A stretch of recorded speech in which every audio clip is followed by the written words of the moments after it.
My name is Mary Jane Abrahams. I work at Universidad Alberto Hurtado, and this is a very special petition for English Opens Doors. I'm going to be talking about including critical thinking in lesson planning.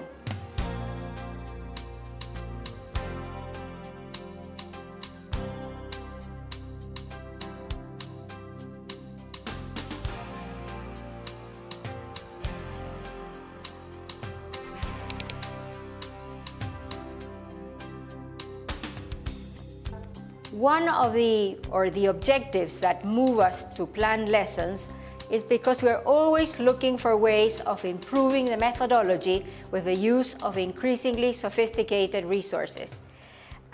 Supposedly, we can use blogs now at university. We can use all sorts of internet connections and that.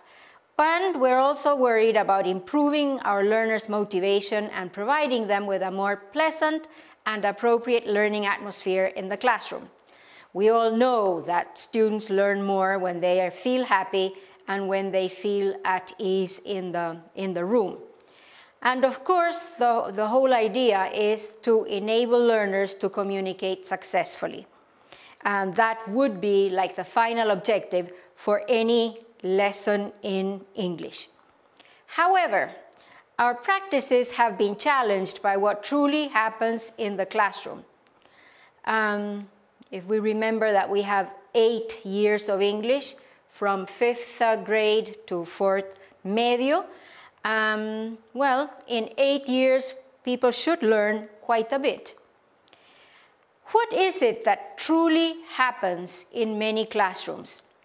We usually teach English in Spanish, and we give grammar rules and practice totally out of context.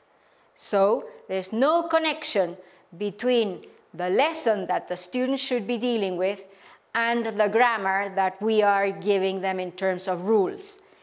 So, after 8 years of English at school, have our students learned? That's the question that we should ask ourselves to see how effective the planning of our lessons is, because if they spend 8 years learning something, they should be able to show some kind of result at the end of those years. Well, not really, right? We all have to accept, sadly, that our students don't really learn English. Why? Well, that's the main question. What can we do? What should we do in order to make our lessons more interesting, more fun, and that our students learn? I found a quotation by Chomsky, and he has something very important to say about the nature of human language. He says that when we study human language, we are approaching what some might call the human essence, the distinctive qualities of mind that are, so far as we know, unique to human beings. So we are talking about a very important element now in language, something that is going to make us totally different from other beings. What is Chomsky saying? First, and very obvious, that our human essence cannot be and is not grammar, nor translation. It goes way beyond, hopefully. Second, that the distinctive qualities of the mind that make us different from any other living being are language, because we can't think of any animals really speaking, even parrots. When people believe they speak, they don't. They are simply repeating sounds. What are these distinctive qualities? Language, cognition, and intelligence. Cognition, we can learn. In fact, we learn many things during our lives. We're not only trained, animals are trained. People learn, and they learn because they have a very developed kind of intelligence. And they learn because they can communicate with others and discuss about information and knowledge. So language is really fundamental in human life. Therefore, we have to appeal to those elements that are part of our lives. What is the real situation in an English classroom? The very common topics in English textbooks are cities, the environment, health, family, school, youth, work, drugs, weather, food, holidays, entertainment, likes and dislikes, pets, means of transport, shopping.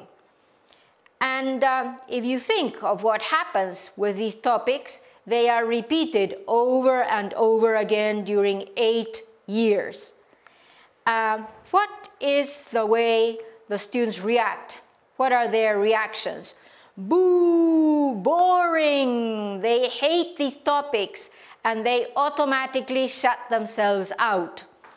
Who would want to talk about weather in 5th, in 6th, in 7th, in 8th? There's very little more to say about weather when you have been speaking about it for 4 years. Very probably there's a more positive reaction with music and sports, but then they don't appear as often as students would like to see them in the textbooks of English. So this is a very important thing to bear in mind. Would we like to be exposed to these topics over and over and over again when we don't really connect with anything that they represent? But in the classroom, what happens in the classroom? Teachers and students think. At least we hope they think. They learn. They have knowledge and they have information about a topic. And of course they speak. Therefore they interact and they communicate meaningfully.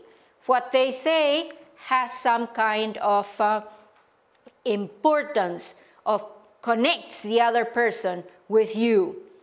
And you can only do that when you have something to say and the other person wants to listen to what you have to say. Therefore, you have to have contents in your heads, thoughts, information. And this is what we see in the second point. To do the above, to think, to learn, to speak, we need to have information, knowledge, and opinions. Then we can engage in interactions to communicate significantly. If we have nothing between our ears, there's very little that we can say in Spanish or in English. Therefore, having something in here is very important in order to be able to communicate. And this is why what we want to do in a real classroom is motivate the children so that they feel connected with the topic. Therefore, what should happen when students are in an English or any foreign language class? They should be made to retrieve, to bring back all they know about the particular topic of that lesson to activate their previous knowledge and experience.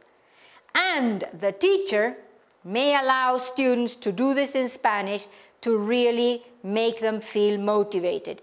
This is the point in the lesson where speaking Spanish, the students speaking Spanish, is not a crime. It is good for them because then they are connecting with the topic. And they should be made aware of how much they already know about the topic in their own language. If we're going to talk about movies or films in a class, in a first-year class, do you think there are any children who have never been to the movies? Impossible, at least in Santiago. It would have to be a very rural area lost in the mountains for a child not to know what films mean. So they all have previous knowledge. They bring knowledge and